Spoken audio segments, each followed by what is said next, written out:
RITC CyberSecurity, empowering businesses with robust cybersecurity protection. Welcome to the Ciphered Reality Podcast from RITC CyberSecurity, small businesses partner in proactive cybersecurity. I'm Mike Rotundo here with my co-host Mari Cherry, where we unravel the mysteries of cybersecurity one bite at a time, from digital heists to hacker exploits. We uncover online threats and the strategies to stay ahead. Whether you're an IT pro, business owner, or just safeguarding your personal stuff, this is your guide to the cyber world. Today, we're going to go through some cybersecurity news and discuss what, Mari? Social media privacy. Nice. Yeah. That's a big thing. Seems like it. Seems like it would be a big thing. Something good to talk about. Oh, yeah. First, we're going to do some news. Yep. Yep. Yes. Okay. So first up, U.S. House bans WhatsApp on official devices over security and data protection issues, this is funny to me because why is that even a thing? Why do they have to even do that, first of all? And why doesn't the U.S. government just have their own app? You would think that with the NSA that they would write their own. Right? Yeah. Right? Yeah. Or they would just come preloaded with, this is what you're going to use. Uh-huh. And my question additionally is this: why do government employees have admin access to their devices? Could that perhaps be why they get hacked all the time? I don't know. That seems unlikely. No. Who would want to hack the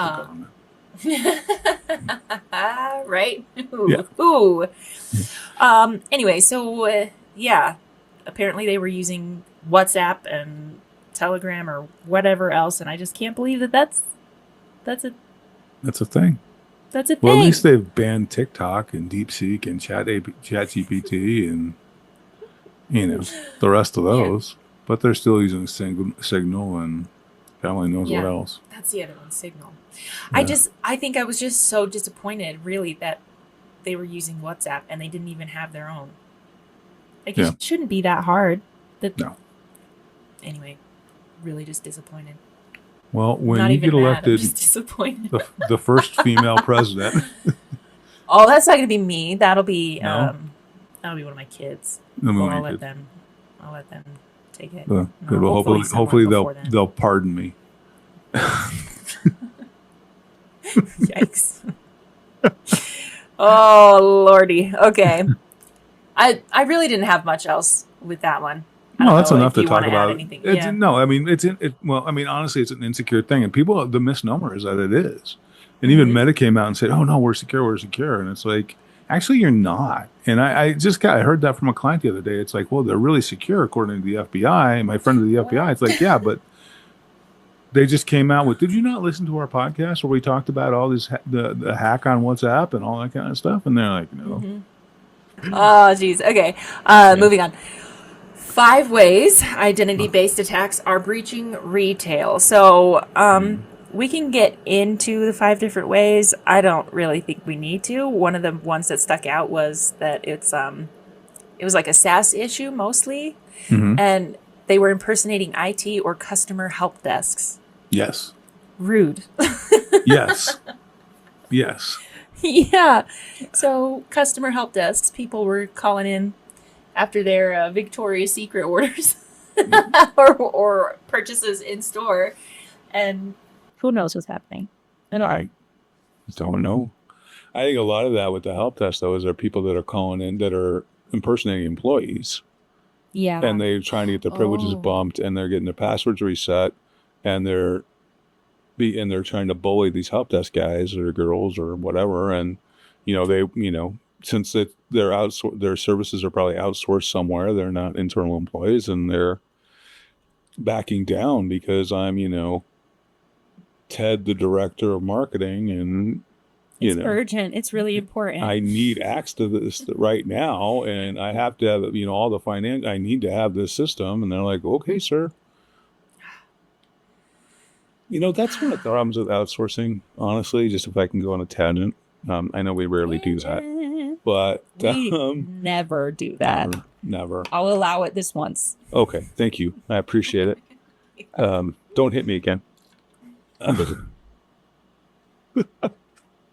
Inside joke. Sorry. Spit my water. Anyway, but that's the problem. One of the problems with outsourcing is that, the people that care the most about your stuff are the people you work for you, not the people you're paying to care about your stuff, because they are in fact mercenaries. They're only being paid to care for your stuff.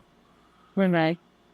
And, I understand the financial part of it and all that kind of stuff, but in reality, you've got to have people, you got to have talent in house, because those people are going to care a little bit more than, outsourcing it to Manila or Bangalore or wherever your service, Romania or whatever, than the people in house. You need to have some people in house. So all this outsourcing of IT really is counterproductive in the long term, I think. We do that a little bit, right? Outsourcing. Or people for specific thing. People outsource our services. Do we need to cut this out? No. We're consulting. There's a difference between consulting and outsourcing, right? Oh, okay. Yeah. We aren't Mike and Mari from Company XYZ pretending we are. We are consultants, and we're selling a service, and people are buying our service. I understand. I got you. Yeah. Okay. Plus, we're not going to let people come in and impersonate us. No. Although I keep getting that same email. Really? Yeah, it says it's from you, and it's funny. It's because it's like, I need you to please confirm your mobile number, and it says it's from you, and I'm like, you. Yeah, don't respond to that. They've tried it since you started. Yeah. What are we? Yeah. You would think that they would quit. You would think, apparently not. After this long, that one thing hasn't worked yet. After this long. But remember, we've talked about the fatigue thing, where you finally just answer it and respond saying, no, this isn't my number. Well, all of a sudden you've responded. And, there could be a post open attached to that message, or it could be something. You never know. What if I just gave them a random number? No, so you don't even want to respond to stuff like that. You just want to put them in junk and be done with them. And why not? Because just even opening the email can create a risk. What kind of risk? There's a thing called a post open. When you open an email, it'll actually execute something, which is why we have the preview panes in our mail, in the mail client. So it will open it in a secure sandbox kind of thing. And I'm oversimplifying, but where nothing will execute. Yeah.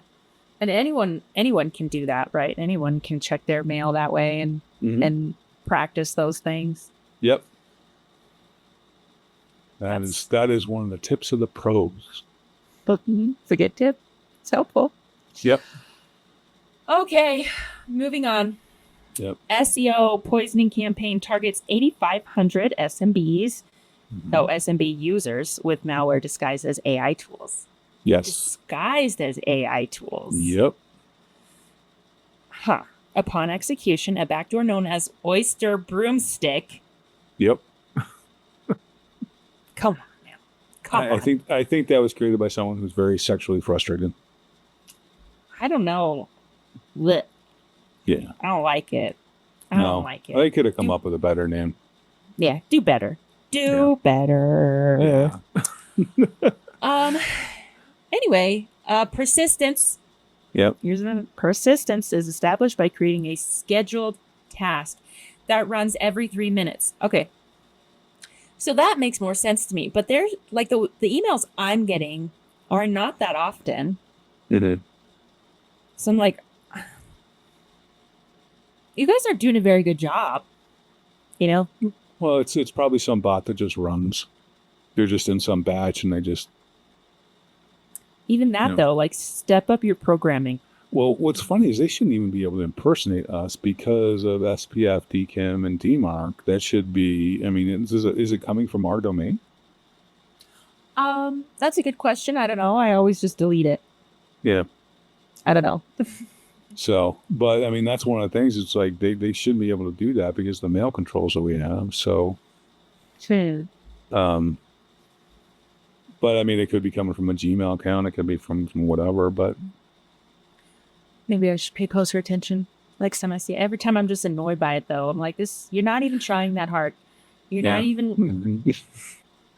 I am a cybersecurity professional. You have to try harder. You have. I know I said this earlier, but I'm not even mad. I'm disappointed. Yeah.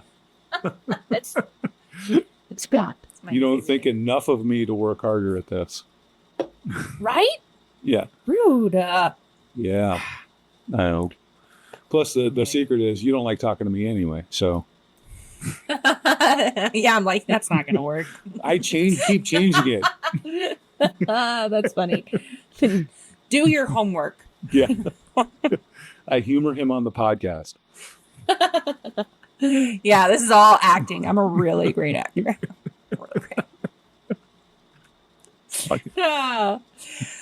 Anyway, okay. This task runs every 3 minutes. Mm-hmm. What are your thoughts on that? Every 3 minutes. Well, it buries itself under different tasks, so I mean, it kind of makes sense. I mean, so I mean, it's whether it was, but that way they're not missing anything. If it was running every 3 minutes or every 5 minutes or every hour would be more secret. But I don't know how much data they're pulling or what they're pulling. But I mean, if they're pulling a lot of data, every 3 minutes isn't going to be noticed, and most people aren't going to look at their task scheduler to see what's running. Because at 3 minutes, they're not really using much CPU, they're not using much memory, they're not using much disk. There's not much data going out, so it could be anything. Got it. Well, sorry. So if you ship a gigabyte of data out every hour, that's going to be noticed. Yeah. Yeah. Okay. All right. Well, oyster brooms do better. Okay, moving on. Manufacturing security, why default passwords must go. I thought through this, before we get into it. Okay. Why don't they just, people aren't going to stop buying like devices, right? That's not going to stop. So why don't they just say, hey, you have to have like an MFA app, a tool to even set up your computer. That's a good idea. I mean, they've got to go to a web. They should have to log in somewhere to set it up, and then you're going to get the whole privacy. But it's my computer. I don't want to do it that way. But if you have to buy the computer in the first place. What I think they should do, and I like the MFA idea, is that they should force that password to change at initial login. It's usable one time and one time only. Yeah. And after that, you have to change it, and then you set up MFA. So that should be step 2. Is that step 1 is you change the password. Step 2 is you set up MFA.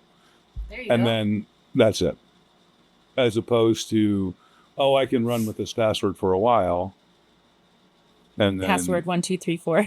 Yeah. Was it you and I talking? But the most common password in the world right now is 1 2 3 4 5 6. No lie. I don't remember where I saw that, but. What if they spelled it out? No, it's literally like TWO. Who was it that someone scanned it? Somebody scanned it and found that it was a cybersecurity researcher that found it. It was literally 1 2 3 4 5 6. Oh man! Now you have to. This is sounding familiar. But if I leave it and everyone else changes their password, you'll be hiding in plain sight. Yeah, I know. Exactly. You're smart. Method to my madness. Yeah. I had a thought and it came and went. Okay. So we're just gonna move on. I don't know where it went. Anyway, that hole in the back of your head plugged. Yeah, something, because it's been rough. It's been rough. Okay, so this says the pervasive threat of default passwords. They simplify initial setup and configuration, which I get. Mm-hmm. I get. They streamline bulk device provisioning, which I didn't think about before reading this article. They support legacy systems with limited security options, which also I didn't think about before reading this article. And then manufacturers lack a secure by design mindset. Right. Well, they're more interested in getting it out the door than... Right. But that Right. software fix that forces a change on the first login is, that's Yeah. as easy. Why don't they do that? Yeah. And then they just have to say, look, if you forget your password, please write down your password. And if you forget your password, just hit reset and start over. Yeah. Don't call us. Don't call us. Oh, Yeah. they would probably have so many people. That's the problem. Yeah. Yeah. But also, all of the things we just said aside, just reset your friggin' password. Yeah. Just change it. Just change it. Yeah. It's really not that hard. And that's a requirement. Really I think in our network data security policy or network security policy or something like that, it stipulates that there are no devices with default passwords that will go on our network. With that, let's move on. Okay. That's all the news I've got. So That's it? Okay. Social media privacy. Yes. So I have top 5 reasons for maintaining social media privacy. Okay. We can go through them one at a time, or I can just read through them really quick, and then you can see what you remember. Let's do one at a time. Have some mercy on me, okay? All right. Okay. Just trying to make it more fun. Understood. Okay, number 1, protecting personal information. Preventing identity theft like doxing and unauthorized access to sensitive data, like your location, financial info, or contact details. Can you explain real quick what doxing is? Doxing is if you've got like a social media out there under a false name or something like that, or your Twitter account, people will find out who you are. And the doxing is basically, your Twitter handle is RITC, and then they'll find out who RITC really is. And so they'll put your names out, your name, address, phone number, and all the data they can find about out there. I see. I gotcha. Yeah. I It see happens that. a lot to like police officers and politicians and, I'm sure Taylor Swift has had it happen and stuff. Probably those kind of someone. Yeah. things. So Okay, so that's number 1. Anything else? that's what About, doxing like, is. Well, Location, financial info. I think you stopped at 3 with doxing. We're still on number 1. Oh, we are still on number 1. Oh, okay. Protecting personal information. Yes, that's Come on, important. get it together. I'm sorry. Okay, all right. You weren't we'll this move on. way in rehearsal. Oh, right.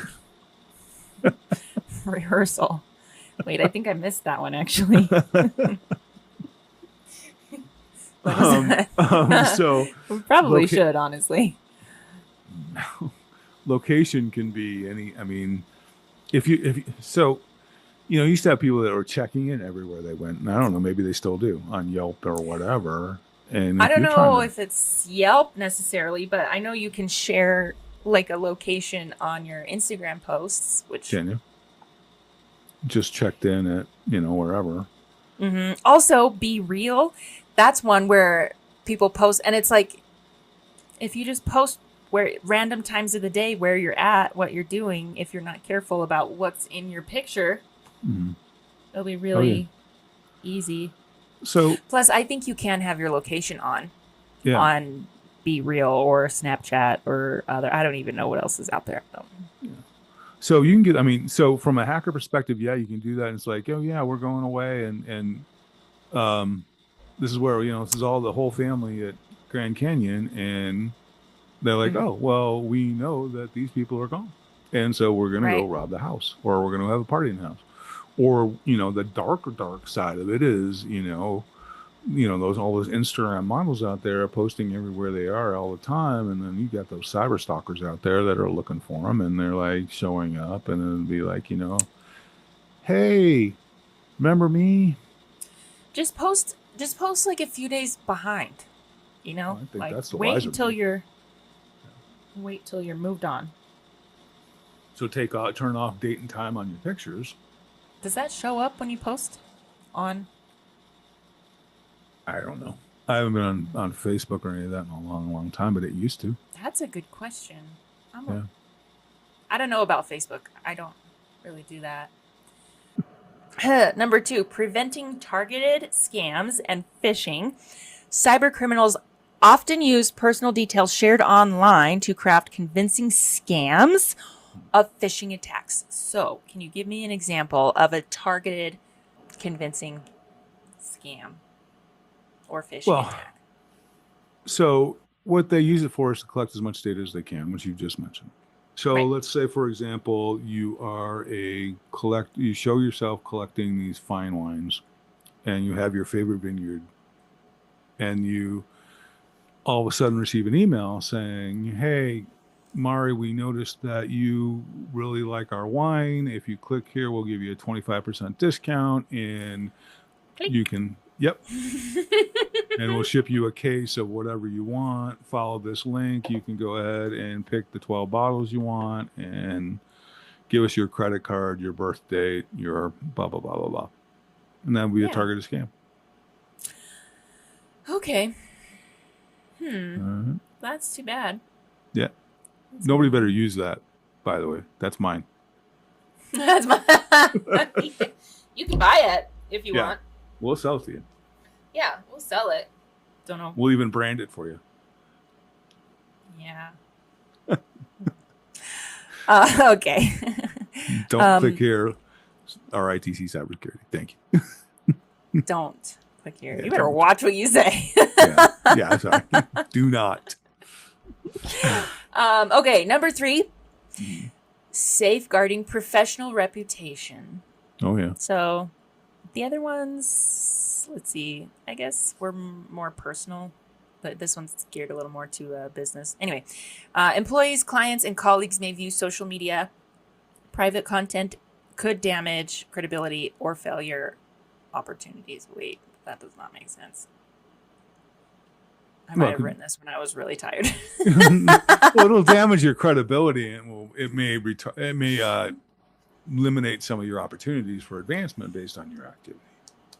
Right. Oh, okay. So, if all the pictures of you are at a strip club or doing keg stands or smoking weed or whatever it is, those things may be fine in private with nobody knowing that you're doing it, but posting it for the world to see, including your employer.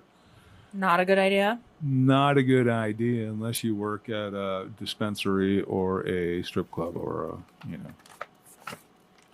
Yeah, Mari's taking notes. So, yeah. So anyway, but you need to be careful with what you post because your reputation is out there and that stuff's permanent, and it's like the old saying is you can't take pee out of a pool. It's just that stuff, once it hits the internet, it's out there somewhere. It's on the internet. Yep. It's there forever. Yeah, if you want to share stuff like that with your friends, then text it to your friends. Even at that, but they're your friends and they're fine. But don't post it for the world to see. I wrote in the book I wrote 5 years ago about because they used to use social media to, and I don't know, they still do. I applied for a job in a while. But they'd look at your social media to get information on you for your job, to see if you were reliable and all that kind of stuff. Well, every picture of you is doing a keg stand or something like that, or you're, flashing everybody at the beach or whatever. It's not going to look so good, right? So if you, but one of the points I made is that what you really have to be careful on social media, especially in the security framework. If I have my name, my phone number, my birth date, my wife's birth date, my kids' names, birth date, social, all that kind of stuff on Facebook or where have you, how good am I going to keep it? Right, exactly. But how good if I can't protect my data, how am I going to protect yours? Yeah, that's good. That's a good question. Yep. Think about that for a minute. Yeah. Number 4. Yeah. Controlling your digital footprint. What you post can be copied. We talked about this a little bit. Shared or stored indefinitely. Even deleted posts may still exist somewhere online. Yep. Screenshots are a thing. Yep. So it could be. So is the knows Wayback where. Machine. So is the Wayback Machine. Yeah, that's my favorite. Yep. So we talked about that a little bit already. Number 5, limited location tracking and physical risks. Mm-hmm. Sharing real-time locations or travel plans can expose you to stalking, burglary, or other physical threats, which you brought up already. And you didn't even read through this. Nope. I like that I can just pull a bunch of stuff together and then be like, tell me about this, and then what is your thoughts on this, and then what is this? Yeah. And you haven't even seen it yet, and you can tell me. It's pretty cool. Yeah. All right. I have a few risk and action scenarios we can run through if Sure. if sounds you like fun. would. Yeah, for sure. You can tell I'm sleepy. I'm a little loopy today. Yeah. Well, that's fine. And I'm willing to let this podcast go as long as possible because after this, I have to go do a bunch of SOC 2 evidence. So please take your time. We can do as much as you want. Yay! SOC 2 evidence. Mm-hmm. That's a good time. If anyone is looking for a party, It's a party. it's SOC 2 evidence. Okay. All right. Risk. Employees may unintentionally share confidential data like protected details, client names, or office locations. Mm-hmm. So an action would be to implement a social media policy, like maybe an acceptable use policy Mm-hmm. with clear guidelines on what can and cannot be shared. Exactly. Also, train your staff on identifying sensitive info. Yes. Training is usually a good idea. Yes. Usually, we recommend it Highly. most of the time. Yeah. Okay. 2, the risk is attackers can use public posts to impersonate leadership or vendors and trick staff into clicking malicious links. Yep. Which, we hear about that happening a lot in the Oh, yeah. news. Yep. Conduct regular phishing awareness training, Mm-hmm. and limit public visibility of internal structure, job titles, reporting lines, etc., especially on platforms like LinkedIn. Yep. Don't post your org chart for everyone to see. No, but what if No. what if you need like an example? What if you're Then- trying to educate the peoples? Post a fake org chart. Oh, Don't post your actual org chart. genius. Number 3. The risk. Inappropriate or unvetted employee posts can reflect poorly on the company, even if posted from personal accounts. Oh, yeah. So luckily you don't follow my Instagram. I'm just kidding. Probably a good thing, I'm just especially with kidding. your review next week. Oh, all right. All right, fine. Action. Well, you don't really want the boss of the company, your boss to be posting on, I hate my job and my employees, right? I mean, well, here's what's lucky about me is I never post anything. no, there you go. I haven't posted anything in years. Yeah. Years. I just That's doom why your scroll employees sometimes. love you. Yeah, that's why my employees, all of them. Yep. Okay, so an action for that is establish a clear code of conduct for employees representing the brand and monitor mentions and tags using social listening tools. I was Yeah. going to ask you about that. What is a social listening tool? As touchy-feely and emotional as I am, I miss that one. Social listening, I assume it's listening. So I don't know. I mean, it's some kind of listening exercise. It's not a technical thing. So I don't know. She told me I didn't listen to her enough or something. I don't know. I wasn't paying attention. Yeah. Let's see what the old internet says. The IoT? Yes. Social listening, meaning, what is that? Social listening, according to AI and DuckDuckGo, or DuckDuckGo. I was like, wait, I don't know that one. Also known as social media listening is the process of monitoring and analyzing online conversations about a product, brand, product, or industry to understand public sentiment and improve marketing strategies. It helps business gather insights from social media discussion to enhance customer engagement and inform decision making. All right. Okay. So it sounds like they're just monitoring social media to see what people are talking about them about. Number 4, the risk. Inconsistent messaging or legacy content from former employees can confuse customers or be taken out of context. What's your take on that?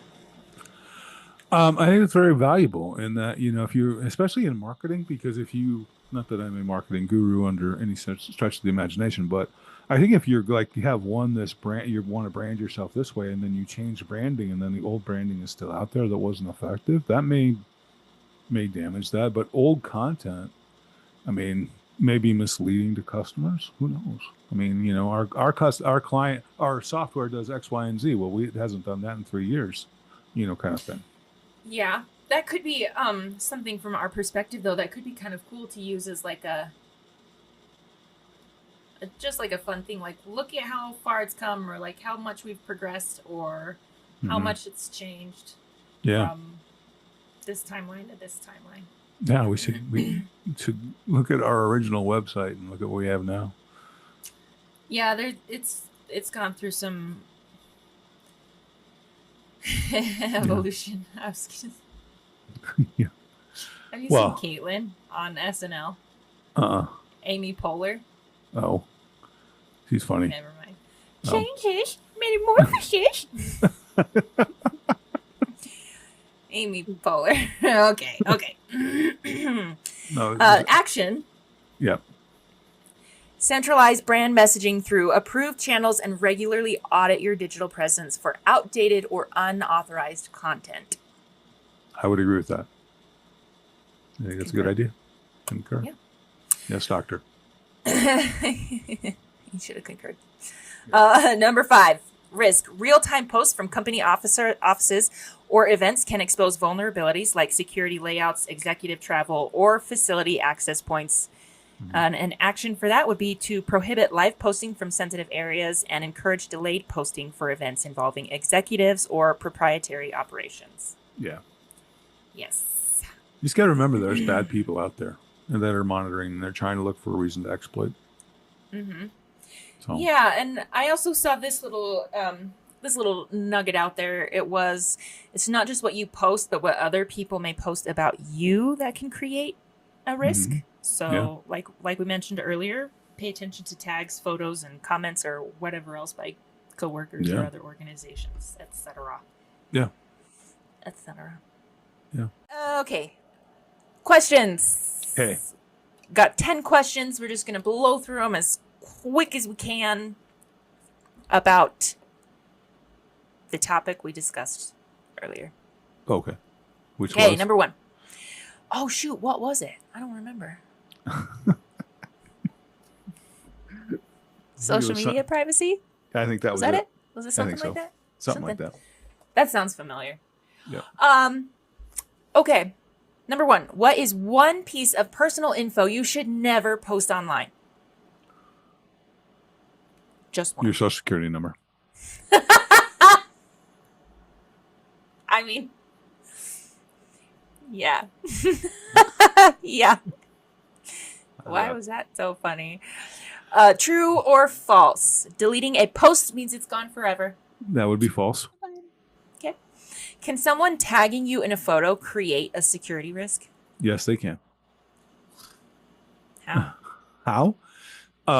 Maybe you're not supposed to be there. Maybe you're ditching work and you're hanging out at the bar. Maybe you're, I remember senior ditch day when I was a kid before there were smartphones. Mm-hmm. Makes sense. If everybody's at the river and you're posting pictures of it and everybody's called in sick that day, you're getting a little bit of trouble. A little bit. Tar a little bit. But, the other thing is from a business perspective, if you're in a picture with someone you shouldn't be seen with, be it a some sort of shady character or a competitor or something of that nature in a place you're not supposed to be, that could be bad too. Or perhaps, for those of you who are married, there's a young lady or a young gentleman in your picture that is perhaps not someone you're married to or one of your children or someone you're related to, and you have your arm around them or whatever. For shame. So, Right. 4. What settings should you check first on a new social media account? just one? I'd set it to Sure. private. Private. Okay. Yep. That's a good one. Yep. Is it safer to post about a trip before, during, or after you go? After. 100% after. Correct. Yeah. Who should use the same password for personal or business accounts? No one. Nobody. Yeah. What's a common way scammers use your social media info? They pretend to know you, or they, Ooh. harvest data from you, or they, whatever, however well, whatever they can pull off of it, they harvest data. Oh, I was at that same event as you were, or I was at, Hey, I was just there. yeah. I know cute. you from somewhere. Oh yeah, we were both at, Yeah. Put a pin in that. Okay. Yeah. Can an innocent birthday shout out put someone at risk? Yes. If it's done on that day, I mean, it can always be, something about, depends on, you need the full birth date, right? You don't need just the day and the month. And so unless you're posting your full birth date every time, if it's just, 10/31 and you're saying happy birthday, then, that's fine. You don't know it's 10/31, 75 or whatever. So, Yeah. if someone were to Yes. post pictures that say, so happy I'm 30 Mm-hmm. with balloons Yep. on their birthday. Yeah. that might give up the ghost. Yeah. Shit. Something we should talk about after. That was 5 years ago, so it's been a... Damage is done. No. You never know. My account is set to private, if that means anything. Okay. It helps. Okay, last question, number 9, because it's not actually number 10. What's one thing you can do today to improve your social media privacy? Delete it. Yeah. Actually, yeah. Yeah, no, just don't worry about it in the first place. Yeah. Or you can go through your friends list and find out who your actual friends are, not some rando that wanted to friend you, and get rid of everybody you don't know. Like, no person. Quality, not quantity. Right. It's not That's a hard race on to 1,000 social media, Facebook though. friends. It's who do I actually know? Who needs to know Right. these things? But I understand. Not It's a like lot a of game. people. Not a lot How of many, people. how many do I have? How many do I have? Mari and I compete on who has on LinkedIn, who has the most associates, followers. I don't want or to talk whatever about contact. it. I don't want to talk about that right now. No. She's a sore loser, ladies and gentlemen. For now. For now. Just wait. You just wait. Yep. So if All anyone's right. on LinkedIn, wants to add me and not Mike, Yeah. Yeah, that'd be perfect. cool. Mario will give you a free podcast subscription for the rest of your life. I will. I'm so generous. All right. But I think That's we were all going to I do that when thought. we got to 1 billion listeners anyway. What are you talking about? We're already at 1 billion. Oh, was it 2 billion? I think so. We're the McDonald's hamburger of podcasts? Yeah. I'm hungry. Hungry. That's all I got. That's it. it. Let's That's see. all. That's the end. That's all. That's all, folks. Well, we have done enough damage to our reputation and probably your ears, but despite the performance today, we're still going to head to the bar now, and maybe we need more than usual. I don't know. I'm so sleepy. Yeah, there's that. Anyway, Goodness sakes. everybody have a great day. We'll talk to you later.